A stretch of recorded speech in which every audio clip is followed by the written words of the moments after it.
अरे तारिका, ये क्या कर रही हो? ऐसे क्या करते हो डॉक्टर साहब ने? करने दीजिए ना सर, कुछ भला करने जा रही है तो उसे टोकना ठीक नहीं है ना सर? नहीं, मैं जानता हूँ अच्छी तरह से। जिस दिन मैं वहां पर लाशों की जगह लेटा हुआ होऊंगा ना, तुम लोग सबको मिठाई बांटने वाले हो, जानता हूं मैं तुम्हारे सारे इरादों के गुब्बारों को उड़ने से पहले ही फोड़ करके दम लूंगा, समझे? हमारी वजह से आप बच गए सालू के साहब, वरना तारिका ने तो आपका सर फोड़ ही दिया था। अरे मैं तो सिर्फ इनायत कर रही थी। अच्छा, सालू के साहब का सर फोड़ने का? जी नहीं, इस औरत के सर पे किस चीज से बहुत जोर से मारा गया है जिससे इसकी मौत हो गई, ये पता लगाने के लिए। देख सालुंखे, किस चीज से मारा ये तो हमें पता है, यही मर्डर वेपन है। हाँ, इस पे तो हमें इनका खून भी मिला था जो उस वक्त तक सूखा भी नहीं था। ये लो, बहुत बढ़िया। हाँ? जो भी वहां पर मिला उस पर भरोसा करके आगे सीधे आना, कमाल है, बिना अपना दिमाग लड़ाए। तारिका, कई बार मैं सोचता हूँ अगर हम नहीं होते तो इन लोगों का बेचारों का होता क्या है? ये बात हमें क्राइम सीन पर मिला है। अगर इससे नहीं मारा गया तो फिर इस पर खून कहां से आ गया? क्या अपने आप छल के आ गया है? ये मैं नहीं जानता हूँ, लेकिन हाँ ये मैं जरूर जानता हूँ कि ये मर्डर वेपन नहीं। डॉक्टर साहब, आप इतने कॉन्फिडेंस के साथ कैसे कह सकते हैं? हाँ, अब आए पॉइंट पर। तो सुनो, इस औरत की मौत हुई है खोपड़ी की हड्डी टूट जाने की वजह से, पर हड्डी टूटी नहीं, चकनाचूर हो गई। और ऐसा तभी हो सकता है जब जबरदस्त तरीके से इस पर वार किया गया, बहुत ज्यादा इंपैक्ट की जरूरत होती है। और इस बात से कितनी भी जोर से क्यों ना मारा गया, हड्डी इस तरह से चकनाचूर नहीं हो सकती। अगर इनका खून इस आवाज से नहीं हुआ है तो फिर किस चीज से हुआ है? बहुत भारी चीज से इसके सर पे वार किया गया है। बहुत भारी चीज से? तो फिर सालुंखे, हमें वहां क्राइम सीन पर इसके अलावा और कोई भारी चीज नहीं मिली, समझे? दया, इसके पास और कोई जवाब नहीं है, हमारा टाइम बर्बाद कर रहा है। चलो। एक मिनट, मैं टाइम बर्बाद कर रहा हूँ? हाँ। मैं डॉक्टर सालुंखे तुम लोगों का टाइम बर्बाद कर रहा है? हाँ। ठीक है, तो मैं खुद वहां क्राइम स्पॉट पे जाकर के ये थ्योरी प्रूव करके दिखाऊंगा बॉस, तब पता लगेगा कौन टाइम बर्बाद कर रहा है, मैं या तुम खुद अपना टाइम बर्बाद करो। तारिका, मेरे बैग। अरे बैग दो ना तुम यार, मैं बताता हूँ इन्हें कौन टाइम बर्बाद कर रहा है। Fast, quick. सब अभी बता दो, मैं टाइम बर्बाद कर रहा हूँ। सालू के साहब तो कोयले के इंजन की तरह धुआं उड़ाते हुए चले गए, गुस्सा हो गए क्या? हाँ, तुम्हारी वजह से। अब आएगा मजा।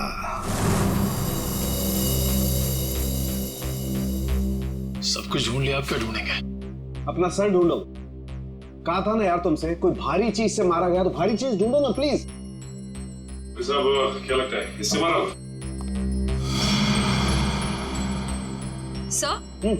सर क्या इससे मारा होगा? नहीं, इससे नहीं हो सकता। सर, ये देखिए सर, काफी भारी है सर, इससे मारा होगा। सर पे मार के देखो, अगर सर खुल जाएगा तो मान लो। आपके सर पे कैसे मार? शट अप यार सालुंखे, क्यों टाइम बर्बाद कर रहा है हमारा तू? बस प्लीज मुझे ढूंढने दो। एक काम करो, आप लोग बैठो, मैं जरा ढूंढता हूँ प्लीज।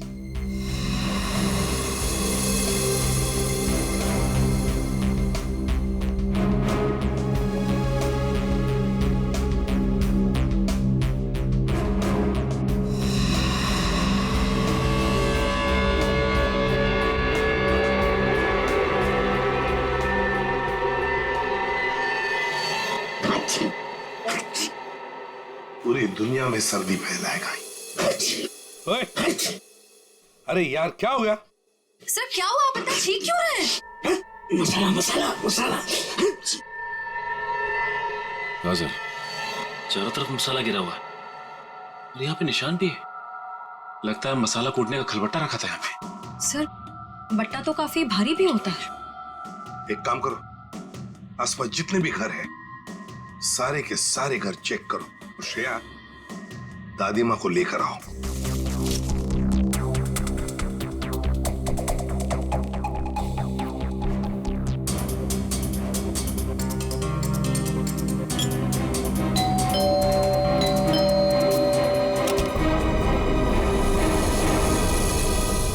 आप लोग?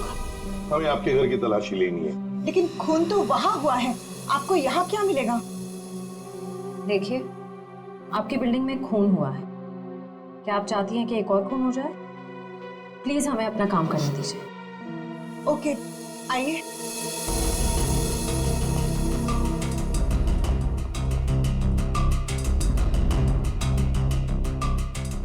शोभा भी ना मरने के बाद भी मेरी पीछा नहीं छोड़ेगी।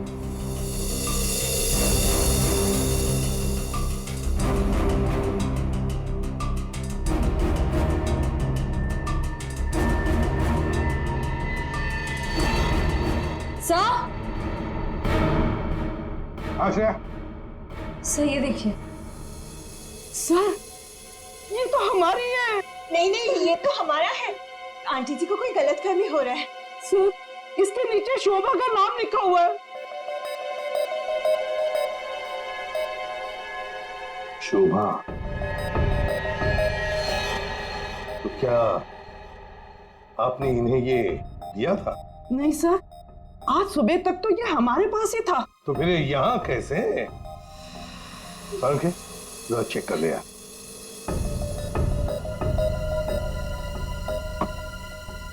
वो क्या है ना सर, मैंने गुल्लू के पापा को छोले खिलाने का वादा किया था। शोभा जी तो मर ही गई थी, वो इससे क्या करती, इसलिए मैं ये लेके चली आई। मैंने कोई खून नहीं किया सर, मैं सच बोल रही हूँ सर, मैंने कोई खून नहीं किया। बॉस, इन पर तो कहीं भी खून के ट्रेसेस नहीं, खून का निशान नहीं, मतलब ये मर्डर वेपन नहीं है। मुझे लगता है शोभा ही हमें बताएगी कि उसका खून कैसे हुआ है और किसने किया।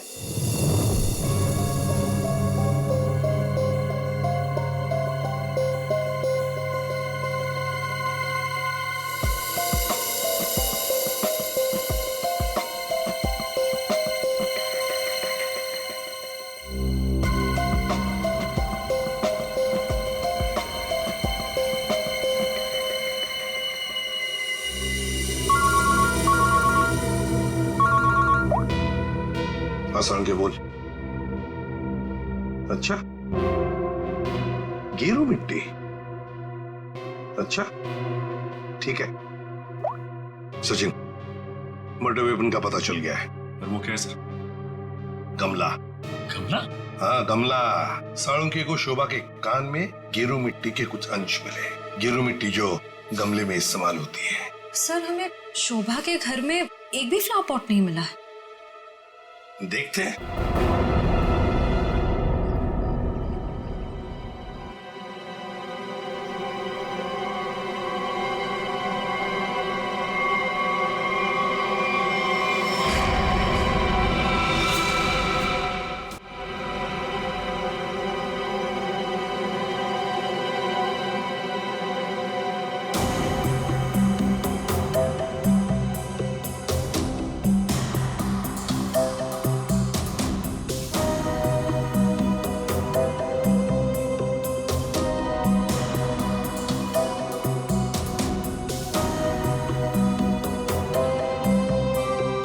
गमला यहीं पर गिरा है। पर सर, गमला गया कहाँ? हो सकता है किसी ने साफ कर दिया हो ताकि कोई सुराग न बचे, लेकिन मौत हुई है इस गमले की वजह से ही। लेकिन सर ऐसा कैसे हो सकता है? घर के बाहर लगे सीसीटीवी फुटेज में तो हमने किसी को कमरे के अंदर जाते देखा नहीं। तो फिर शोभा जी के सर पे गमला मारा किसने होगा? वही तो समझ में नहीं आ रहा है सचिन कि गमला मारा किसने, और फिर इतने जोर से मारा है कि किसी इंसान की जान ही चली जाए। हाँ सर, सवाल ये भी है कि बंद कमरे से खूनी बाहर गया कैसे? जमीन चीर के या आसमान फाड़ के? जमीन चीर के तो नहीं निखिल, जमीन चीर के नहीं, आया होगा तो आसमान फाड़ के ही। 1 2 3 4 5 6 7 7वें मंजिल पर शोभा जी रहती है, वो रही उसकी बालकनी, और बिल्कुल उसी के ऊपर है 8वें मंजिल की बालकनी। चलो चलकर देखते हैं।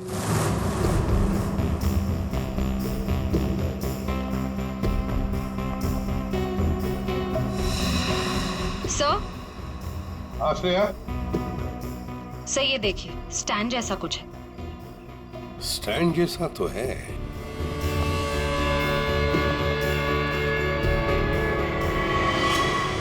भैया, गमले का ही स्टैंड है।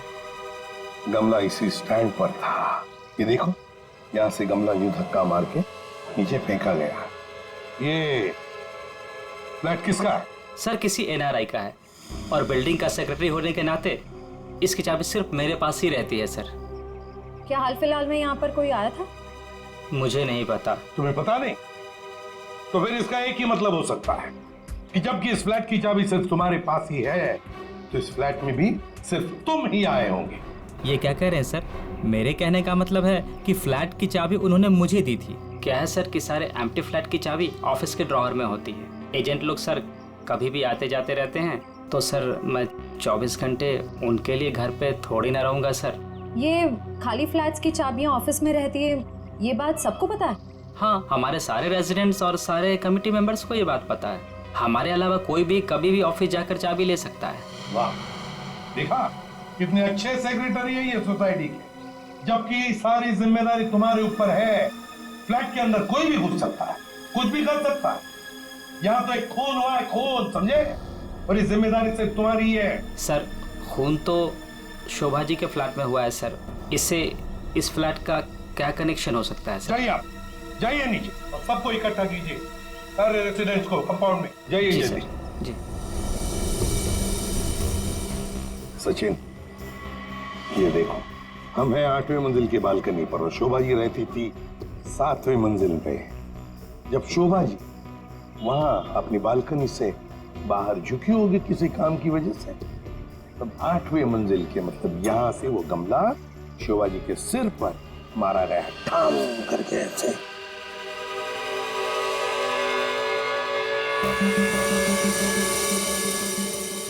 भगवान का लाख लाख शुक्र है, वरना आज तो मसाला कूटने के चक्कर में मेरी कुटाई हो जाती उन सीआईडी वालों के हाथों। इसीलिए छोले को मारो गोली, ये लौकी खिला दूंगी गुल्लू के पापा को। ओह गॉड!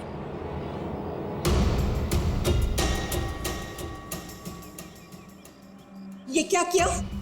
आज तो शायद लौकी भी नसीब में नहीं है। एक्सक्यूज मी, हाँ गलती आपकी है।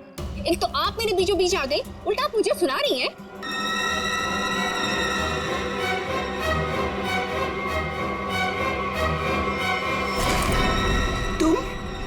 तुमको तो मैंने कहीं देखा है। देखिए, आपका जो कुछ भी नुकसान हुआ है उसके लिए आई एम सॉरी।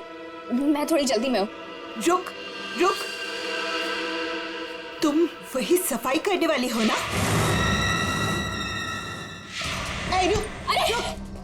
छोड़ मेरे हाथ। तेरी वजह से वो शोभा मेरे ऊपर राशन पानी लेके चढ़ गई थी। कौन शोभा? कैसा राशन पानी? मैं कुछ भी नहीं जानती। Excuse me. अरे स्क्वीज तो तेरी आज मैं करूंगी। तेरे जाने के बाद ही शोभा का कत्ल हुआ था। क्या? चल मेरे साथ, सीआईडी के पास चल। चल। हमें उस चीज का पता चल गया है जिससे शोभा जी का खून हुआ है। एसीपी साहब, क्या आप मुझे बता सकते हैं वो कौन सी चीज है जिससे मेरी पत्नी का खून हुआ? Flower pot. Flower pot? जी हाँ, फ्लावर पॉट। बिल्डिंग के 8वें मंजिल पर जो फ्लैट बंद पड़ा है, उसके बालकनी के ऊपर रखा गया था ये फ्लावर पॉट और ऊपर से शोभा जी के सिर पर मारा गया। फ्लावर पॉट किसने किया ये सब? मुझे नाम बताइए जिसने मेरे परिवार को हमसे छीन लिया। बताइए एसीपी साहब, कौन है वो? ये तो कहना पड़ेगा कि बड़ा चालाक खूनी है ये, बहुत अच्छी तरह से प्लानिंग की थी, लेकिन भूल गया कि कोई भी कातिल कितना भी चाहे चालाक क्यों ना हो, कोई ना कोई गलती तो कर ही जाता है। जानना चाहते हो कौन है वो खूनी? आप में से ही कोई है, आप में से। ये सफाई करने वाली है। आज सुबह जब शोभा का खून हुआ था उससे पहले मैंने इसको बात करते हुए देखा था। अभी भेस बदलकर भाग गई थी। देखिए, मुझे नहीं पता कि ये औरत कब से क्या बकवास किए जा रही है। मैं तो यहाँ पर पहली बार आई हूँ। मेरा हाथ छोड़ो ना। मैं सच बोल रही हूँ, मैंने इससे झगड़ा करते हुए देखा था। मुझे तो लगता है यही खूनी है सर। क्या बकवास किए जा हम पता लगा लेंगे। जरा देखिए इस लड़की को और बताइए, क्या आप में से किसी ने इसको देखा है आज सुबह? हाँ सर, मैंने देखा इस लड़की को। सर ये वही लड़की है जो आज सुबह में शोभा जी के साथ लड़ रही थी। रुक, कहाँ भाग रही है?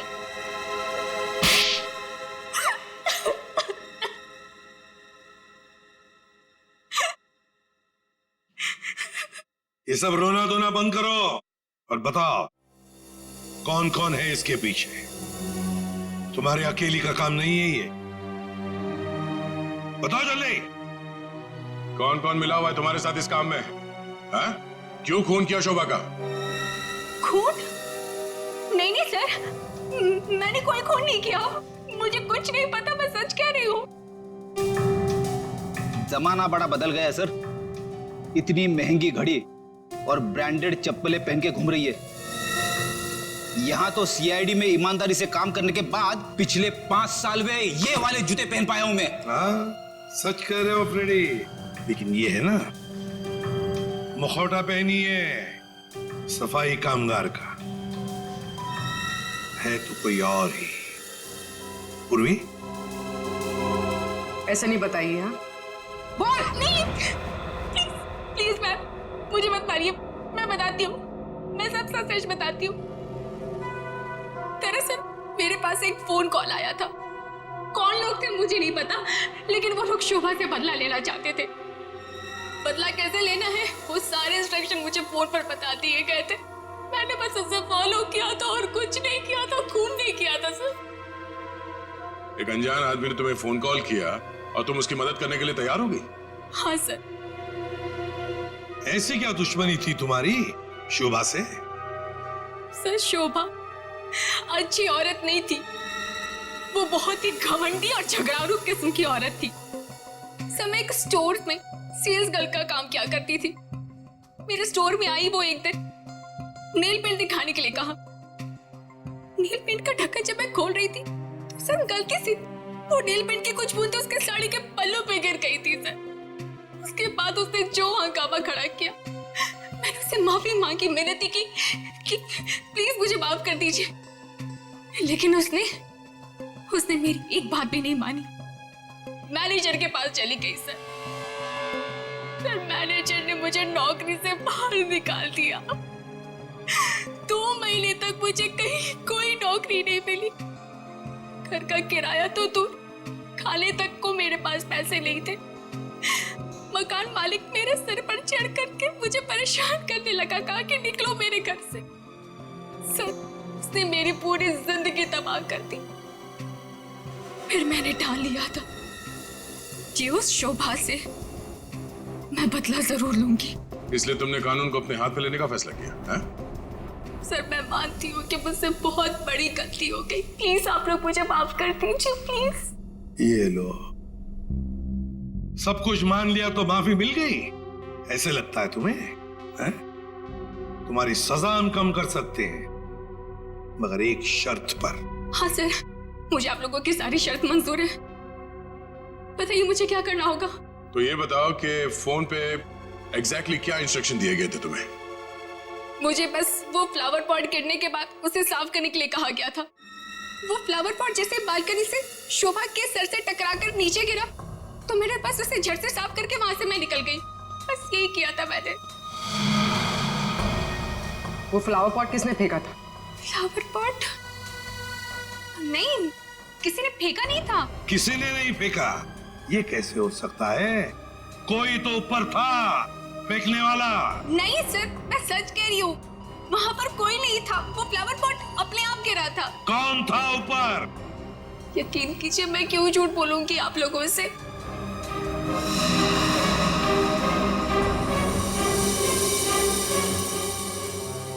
निखिल, पता लगा किसका फोन आया था शीला को इंस्ट्रक्शंस देने के लिए? सब बताया सब।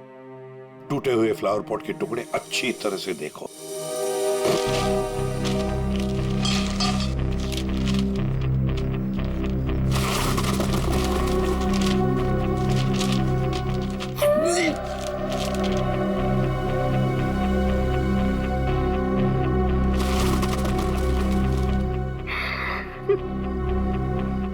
सीआईडी पे इतने साल काम करके यही इज्जत मिली। क्या हुआ पंकज सर, कोई इज्जत चाहिए आपको? नहीं, वो सर इसमें सिर्फ सड़ा हुआ कचरा है सर, और कुछ भी नहीं है सर। यहाँ पे थोड़ी देर और खड़ा रहा ना तो मैं बदबू के मारे शहीद हो जाऊंगा सर। कुछ नहीं होगा तुम्हें, काम पे ध्यान दो।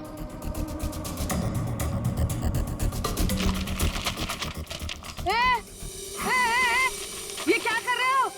ये मेरा इलाका है, यहाँ मैं किसी और को कब्जा जमाने नहीं दूंगी। अरे कौन कब्जा करना चाहता है? मेरा बस चले तो मैं खुद यहाँ से सलट लूं। तो फिर मेरे इलाके में कचरा चुनकर ये मेरे पेट में लात क्यों मार रहे हो? अरे मेरी माँ, आपके पेट पे कोई लात नहीं मार रहा है, मैं खुद यहाँ पे अपनी नौकरी बचा रहा हूँ। देखो तुम लोग जाओ यहाँ से, ये मेरा इलाका है, मैं किसी और को कचरा चुनने नहीं दूंगी। जाओ जाओ।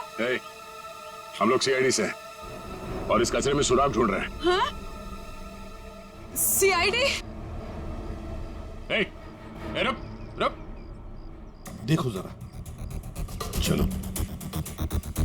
सर, हाँ, सर पे पैर रख के भाग गई सर। आपको थोड़ा सॉफ्ट रहना चाहिए, आपको देख के डर के भाग गई सर। वो टाइम नहीं ना, वो कचरा।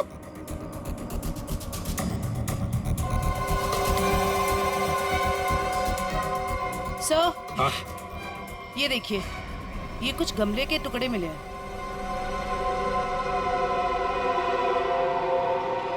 अच्छा, खून लगा हुआ है। हाँ दया, लगता है ये वही फ्लावर प्लॉट है जिससे खून हुआ है। अब ये खून शोभा का है या नहीं, ये तो फोरेंसिक लैब से ही पता चल जाएगा। लेकिन और भी तो कुछ होना चाहिए यहाँ पर, और कुछ होना चाहिए। देखो जरा, अच्छी तरह से देखो दोबारा। सर बाकी तो हमने हर जगह देख लिया सर, और ऐसा कुछ मिला नहीं। जो देखो तो सही।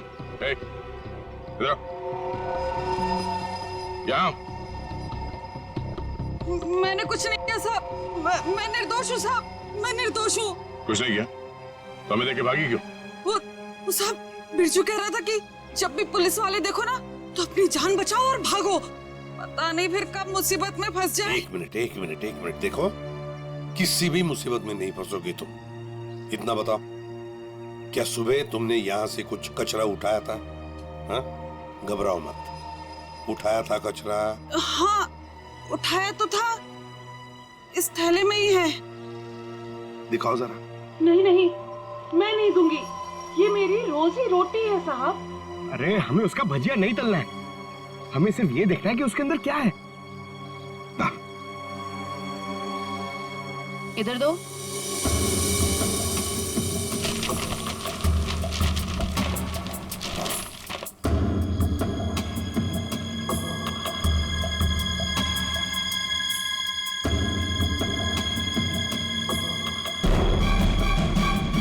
खिलौने का बॉक्स है सर, एड्रेस भी लिखा हुआ है।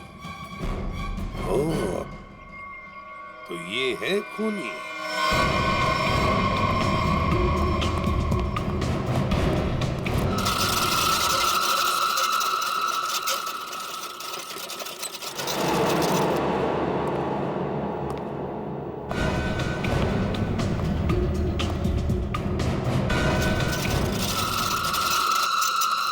कौन है?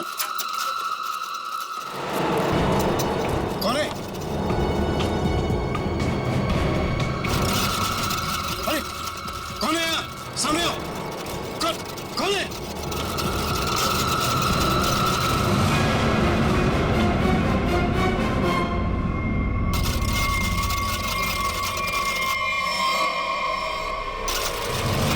मनीष बाबू,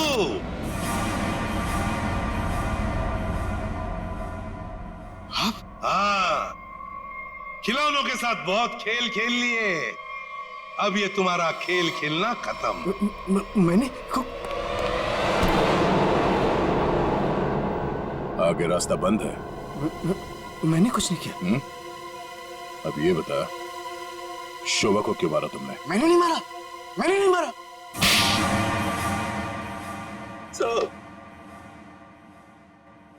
शोभा एक झगड़ालू औरत थी साहब, झगड़ालू औरत।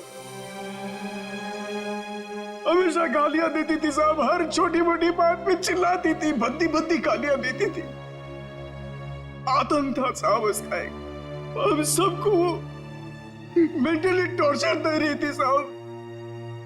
लेकिन फिर भी हम सब ने सहा, हर बात को सहा साहब।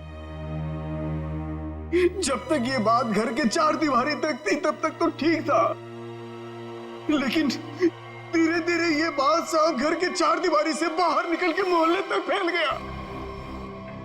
आए दिन लोग पड़ोसी हमारे पास आते थे कंप्लेन लेकर के, शोभा ने किसी का झगड़ा किया, मारपीट किया। तंग आ चुके थे साहब, हम लोग तंग आ चुके थे। फिर भी हमने शोभा को समझाने की कोशिश की, मगर वो नहीं समझती थी साहब। हमने तो थक के छोड़ दिया था ये सोचना कि उसे समझाना रोकना हमारे लिए मुमकिन ही नहीं है साहब। बस सिर्फ इसी वजह से तुम लोगों ने उसकी जान ले ली? तो और क्या करता साहब, बताइए आप मुझे। सोसाइटी वालों ने उसे तंग आकर के हमें नोटिस दिया घर खाली करने के लिए। अगर हम घर खाली नहीं करते इस सूरत में वो हमें पुलिस की धमकी दी। अगर ऐसा था तो डिवोर्स दे देते उसे मारने की क्या जरूरत थी? उसकी भी कोशिश की थी साहब, मैंने, मगर उसने मुझे धमकी दी थी कि अगर मैंने उसे डिवोर्स दिया तो वो मुझे कोर्ट में घसीट के ले जाएगी। मेरे ऊपर डोमेस्टिक वायलेंस का इल्जाम लगाकर वो मेरे ऊपर केस करने वाली थी साहब। मैं मजबूर था, कुछ नहीं कर पाया साहब। रितेश, शोभा तो तुम्हारी माँ थी ना? सर, माँ का प्यार इस दुनिया में सबसे बड़ा प्यार होता है सर, पर वो तो सिर्फ अपने आप से प्यार करती थी सर। उसकी जरूरतें, उसका घमंड सिर्फ उसके लिए ही था सर। इस वजह से जब उसे मेरे और मेरी गर्लफ्रेंड वानी के बारे में पता चला तो उसने इंसल्ट करके मुझे घर से बाहर निकाल दिया सर।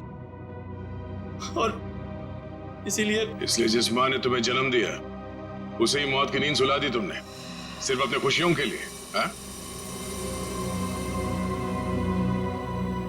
एक दिन रितेश मेरे पास आया एक सुझाव लेकर।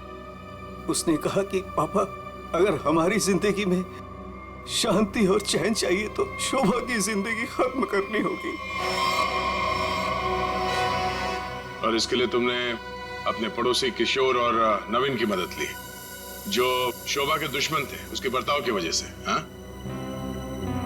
सिर्फ इनको ही नहीं दया, इन्होंने बाकी सारे लोगों से भी कांटेक्ट किया जिनका कोई न कोई झगड़ा था शोभा के साथ।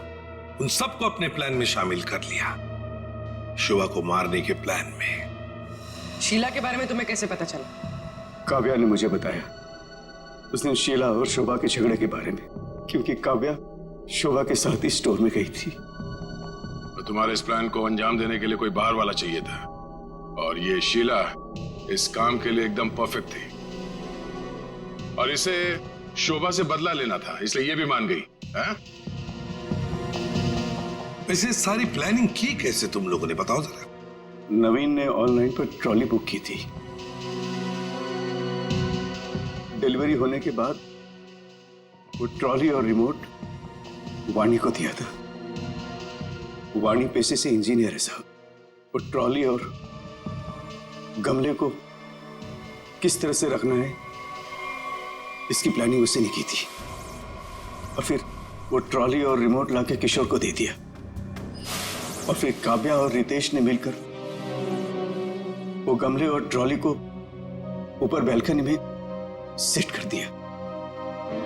तुम्हें कैसे पता चला कि ये शोभा बालकनी में किस वक्त आने वाली, कितने बजे?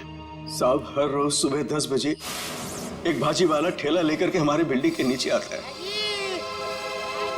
और शोभा उस पर बैल्कनी में खड़े होकर के खड़ी खोटी सुनाती थी साहब, चिल्लाती थी, झगड़ती थी उससे। बस मुझे उसी मौके का इंतजार था।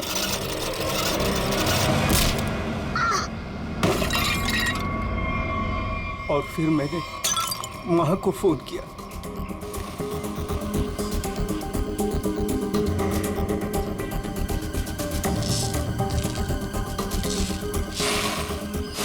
कभी एक बार भी नहीं सोचा कि शोभा के ऐसे स्वभाव के पीछे कोई वजह हो, कोई कारण हो सकता है उसे कोई दिमागी बीमारी हो जिसका इलाज हो सके?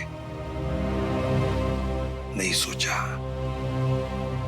तुम सब ने सिर्फ अपने ही बारे में सोचा, तंग आ गए उसके स्वभाव से, इलाज नहीं किया उसका, बस जान ले ली उसकी।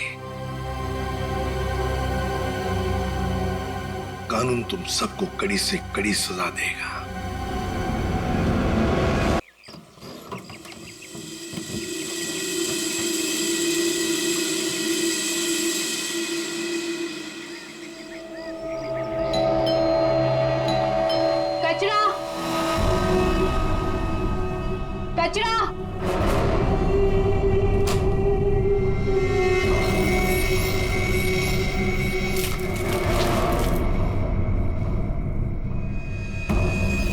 इसको सही जगह फेंकना और संभाल के देना, कोई देखे नहीं। आप चिंता मत कीजिए, मैं सब संभालूंगी।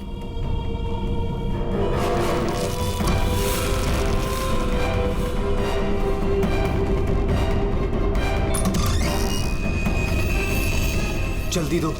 कौन है बेटा? कोई नहीं माँ, कचरा वाली थी।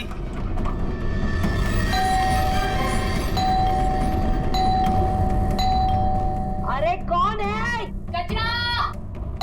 अरे आ रही हूँ, क्या बैग खराब कर देगी? है? तू कौन है? मैडम, मैं ना नई सफाई वाली है। वो क्या है ना, सविता गांव गई है तो उसकी जगह मेरे को रखा है यहाँ पे। ये सेक्रेटरी भी ना इन्फॉर्म ही नहीं करता है और किसी को भी रख देता है काम पे। क्या मैडम, सुबह सुबह चिलम चिली करने का। लाओ, वैसे भी मेरे को 10 और घरों में जाना है। लाओ जल्दी दो। है तेवर तो देखो, जैसे ऑफिस ही जाना है तुझे। चल जा, नहीं देते डब्बा। हाँ हाँ तो मत दे। वैसे भी तेरे कचरे से कितनी बदबू आ रही है। अच्छा, परफ्यूम मार के दूं कचरा तुझे? अरे तो मैं मरी नहीं चाह रही हूँ लेने के लिए। बात तो ऐसे करी है जैसे लगता है कचरा नहीं सोना मांग लिया हो।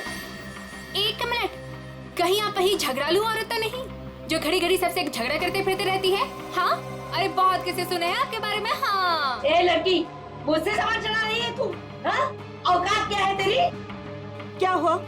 सुबह सुबह ये चिल्लम चिल्ली क्या चल रही है? देखो ना मैडम, मैं ना नई सफाई वाली कचरा लेने के लिए आई थी। वो सविता ना गाँव गई है, उसकी जगह मेरे को रखा है यहाँ पर। मैडम से कचरा क्या मांग लिया? ऐसा लग रहा है कि इसका कचरा बेच करके कोई सोने का महल बना लेगी मैं। बाबा रे बाबा, कितना झगड़ा करती है ये। ओह, तो इसमें कौन सी नई बात है? सबके साथ झगड़ा करना इनकी पुरानी आदत है। आ गई होशियारी झाड़ने। ए सुन, हमारे फटे में टाउन बताना। Mind your own business. चल, देख रहे हो ना कैसे झगड़ा कर रही है ये। वाह वाह, बड़ी आई। Mind your own business. पहले अपने माइंड का इलाज करा।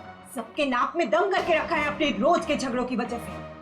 भाभी जी please, I am sorry, I am really sorry. आप अंदर जाइए। शोभा, अंदर जाओ।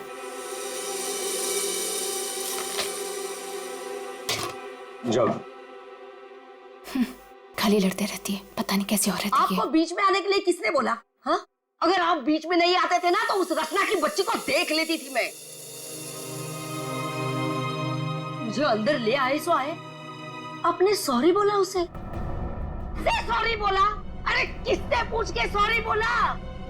हमेशा से गलत काम करते हो, हमेशा से गलत काम करते रहते हो। हाँ हाँ हाँ, सब हमारी गलती है, हमारी गलती है सब। लोग हमसे बात नहीं करते, लोग हमें देख करके दूर भाग जाते हैं, कोई हमें अपने घर में नहीं बुलाते, सब हमारी गलती है। शोभा प्लीज देखो, शोभा इस तरह से बात बात में लोगों के साथ झगड़ा करना बंद कर दो।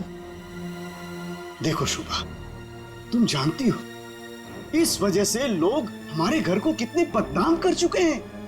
यहाँ तक कि सोसाइटी वाले पुलिस की धमकी दे चुके हैं। अरे वो क्या पुलिस कंप्लेंट करेंगे, मैं खुद पुलिस स्टेशन जाऊंगी और एक एक को ठीक से देख लूंगी। और आप उनकी साइड ले रहे हो? उनकी? आपको अपनी बीवी की कोई फिक्र नहीं है क्या? हाँ, मैं तो हूँ ही ऐसी, झगड़ालू हूँ। मैंने सबकी नींद हराम करके रखी है। और ये बिल्डिंग वाले, ये तो संत महात्मा है ना। बहू, वो लोग भी गलत हो सकते हैं, लेकिन लोगों से बात करने का एक अलग ही तरीका होता है। आइए आइए, पधारिए। अरे मैं तो वही सोच रही थी कि अब तक आप कैसे नहीं पधारी अपने लाडले की तरफदारी करने के लिए। देखिए माँ जी, एक तो वैसे भी इन्होंने आपको मेरे मत्थे मड़ा है, वो भी मुझसे पूछे बिना। मेहमान बनकर आई हो तो मेहमान बनकर रहो घर में। शोभा, माँ से इस तरह से बात नहीं किया करते। तो आप कहो ना अपनी माँ से कि मुझसे बात ही ना करे। अरे पूरा दिन इनकी सेवा करती रहती हूँ, फिर भी ये सब सुनना पड़ता है। बस मॉम बस, सुबह सुबह दिमाग खराब करके रख दिया है। और अब दादी और डैड से कैसे बात कर रहे हो? क्या ये घर दादी का नहीं है? चुप कर, बदतमीज लड़की। बड़ों के बीच में बात करने से अच्छा है कि तुम अपनी पढ़ाई करो। पर तुम कहाँ पढ़ाई करती हो? पूरा दिन इस मोबाइल और लैपटॉप में घुसी रहती हो। ये किसकी फोटो है? कौन है ये लड़का? तेरा बॉयफ्रेंड तो नहीं है? मॉम, जैसे अभी आपने बताया ना कि मैं आपके मामले में इंटरफेयर ना करूं, वैसे आप मेरे मामले भी में इंटरफेयर ना करें तो अच्छा होगा। बदतमीज लड़की, मुझसे जबान लड़ा रही है तू? बड़ों से बात करने का तमीज नहीं है तुझे? अगर मुझसे जबान लड़ाई ना तो याद रखना। हाँ, क्या कर लोगे आप? क्या कर लोगे? जैसे भैया को इस घर से निकाल दिया, वैसे मुझे भी निकाल दोगे? हाँ? माँ, शोभा, बस बहुत हो गया। ऐसे किसी जवान लड़की से बर्ताव नहीं किया जाता। माँ, तुम्हें मंदिर जाने में देर हो रहा है ना? चलो मैं तुम्हें मंदिर छोड़ देता हूँ। काव्या, तुम्हें कॉलेज जाना है ना? चलो मैं तुम्हें ड्रॉप करता हूँ। चलो जल्दी चलो। तुझे तो मैं देख ही लूंगी। बहुत बदतमीज होने लगी है आजकल।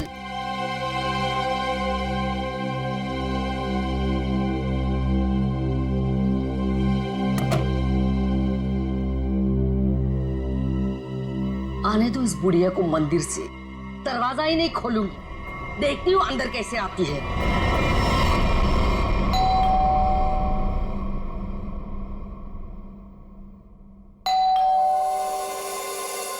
शोभा, दरवाजा क्यों नहीं खोल रही हो?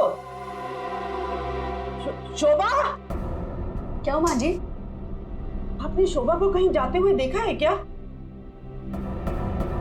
क्या हुआ माँ जी? रचना, तूने शोभा को कहीं देखा है क्या? माँ जी, मेरे इतने भी बुरे दिन नहीं है कि मैं उनको देखूं। पता नहीं उसमें भी उनको कोई प्रॉब्लम हो जाए। पर हुआ क्या? शोभा दरवाजा नहीं खोल रही है। अब जरा जाके सेक्रेटरी को बुला के लाइए ना प्लीज। अभी बुलाता हूँ। शायद वो बाथरूम में नहा रही हो। इतनी देर से नहा रही है? शायद अपना पाप धो रही होगी। माँ जी, आपके पास घर की दूसरी चाबी होगी ना? नहीं है। एक मिनट माँ जी, मैं आपके बेटे मनीष को फोन करता हूँ। हटिए।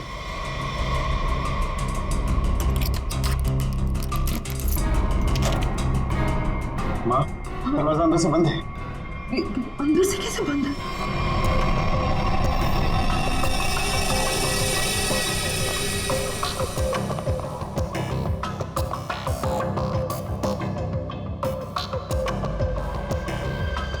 सब घाव काफी गहरा है, लगता है किसी भारी चीज से वार किया गया।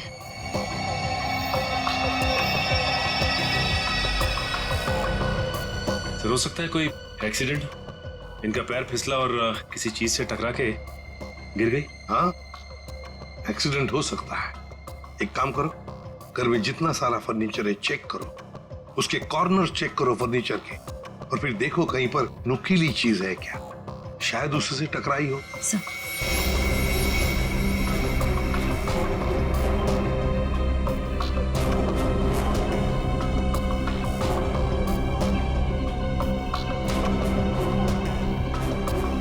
सर, कहाँ निकल? सर, टूटा हुआ बांस और सर इस पे खून भी लगा हुआ है। हाँ,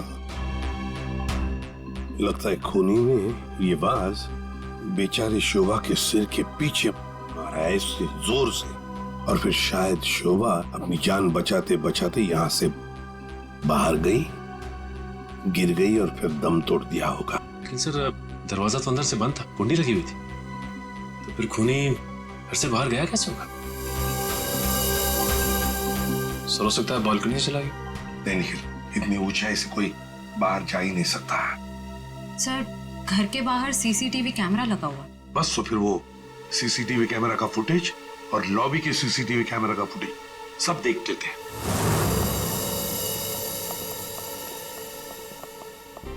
मनीष जी, आज सुबह आप, आपकी माँ और बेटी काव्या जब घर से बाहर गई तब शोभा जिंदा थी, है ना?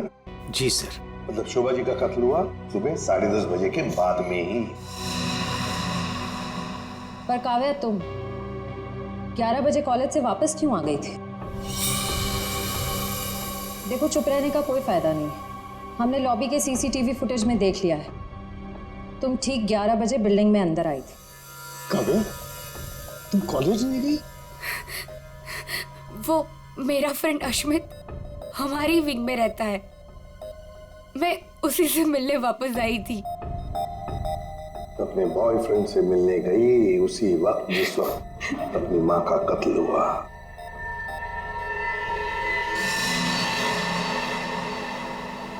तुम कौन हो? मैं रितेश। रितेश, आपका बेटा? जी सर।